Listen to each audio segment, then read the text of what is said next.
This is Riverhawk Behind the Headlines. Welcome, my name is Bob Ellis. We are joined today by the brand new women's basketball head coach at UMass Lowell, Sarah Behn. And Coach, welcome. Thank you. Happy to be here. Terrific to have you aboard. I've got to ask right off, why in the world did you want this job?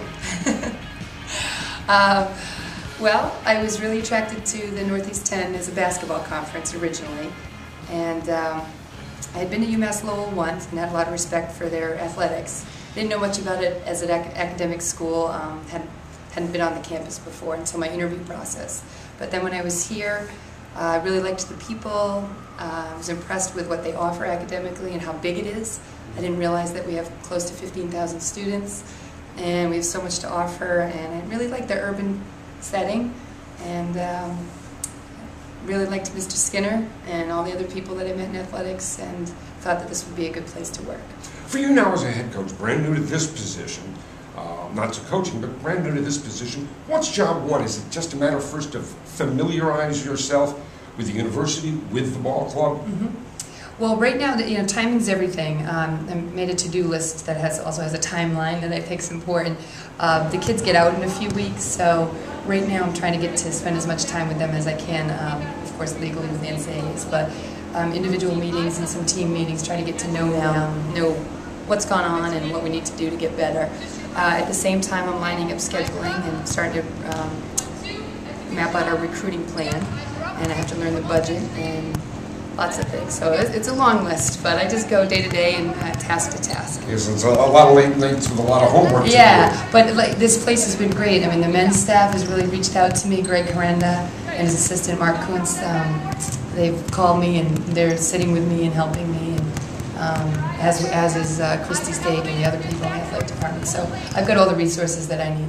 How would you characterize yourself as a coach? Are you a disciplinarian? Are you a player's coach? Somewhere in the middle? I'd say somewhere in the middle.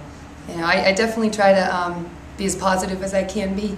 These are young student athletes, young women, and I think you get a lot more with the carrot than the stick.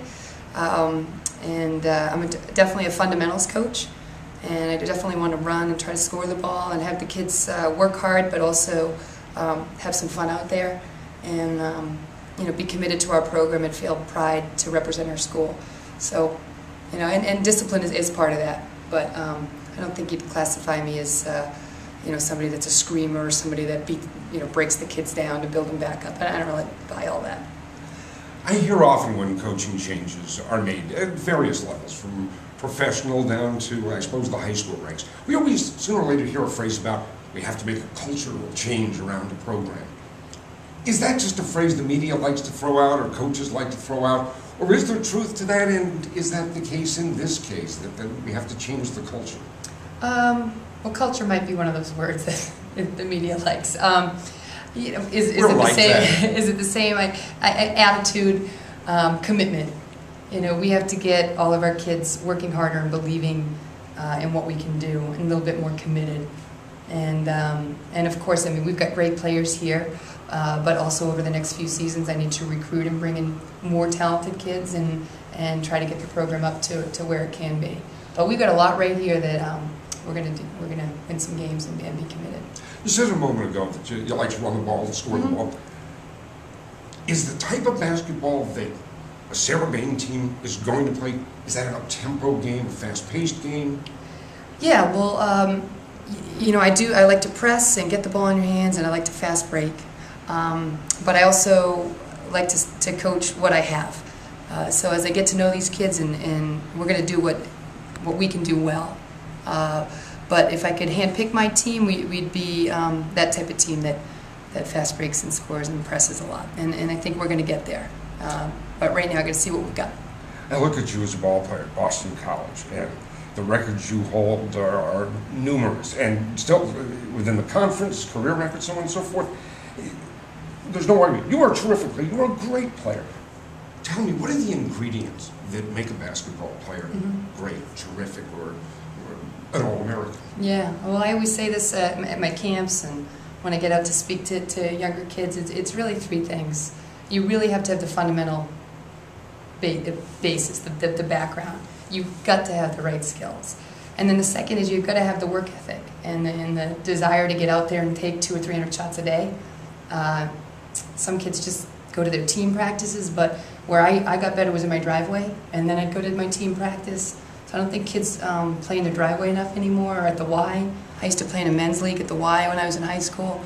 And I mean, you've got to be working on your moves and then go to your AAU practice, so some of that translation's been lost. And then the third element is the attitude. You've got to respect your elders and your family and your coaches, and sometimes kids get a little off track, but I think if you can have those three ingredients, you can go far. What brought you to basketball as a youngster? My father played basketball at Brown University, and he was an excellent coach, excellent player, and I had two older brothers that played, so just kind of took to all sports when I was little. Well, about competition in that yeah, they were think. awful to me, all three of them. I didn't beat my father until I was like 21 years old, so yeah. Now, when you're playing at Boston College, did you imagine at that point there may be a coaching career down the road? Was that a thought in your mind? No, I think when you're that age, it's hard to even picture working at all. You're so kind of self-involved with the moment. And then I played professional basketball for a year. And college, you know, Division I was so intense, you need a little bit of break from it when you're done. So I stepped away a little bit, and then, you know, it's been inside me, that passion for it. And you know, as I got older, and I realized that it's a nice career path for me. You've played for a variety of coaches. As you look at yourself as a coach, do you see little bits of each of those coaches and say, that's the person that influenced me in that respect, and this one in this part of my game? Yeah, I sure do. I played for, as you said, probably 15 or 20 different coaches on select teams, and played on a national team, and college coaches, my high school coach, and they all had good and bad, just like I have good and bad. But I do try to take the good from some of them. The best motivator I ever played for was probably my high school soccer coach, and you know, I would have gone through a brick wall for him. And the best mentor I ever had was probably my high school basketball coach, and then I had other great coaches along the way. But I do try to mimic some of the things that I know affected me as a young person.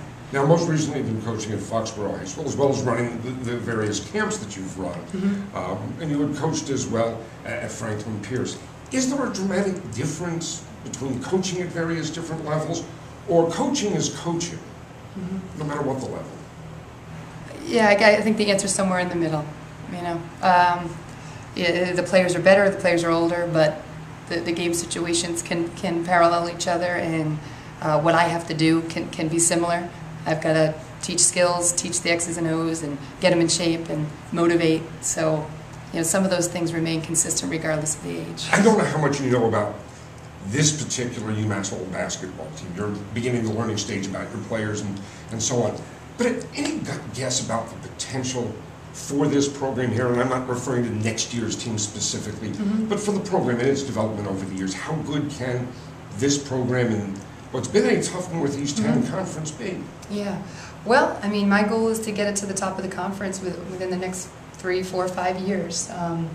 Bringing in the players that I'm going to find, and you know, we can sell this school. It offers a lot academically and socially and athletically. They really support us. So, you know, I think we can get out there and get those players, and I have confidence in what I can do when the players are here and with the players that I have now. So, you know, that's my job, is to get this program to the top.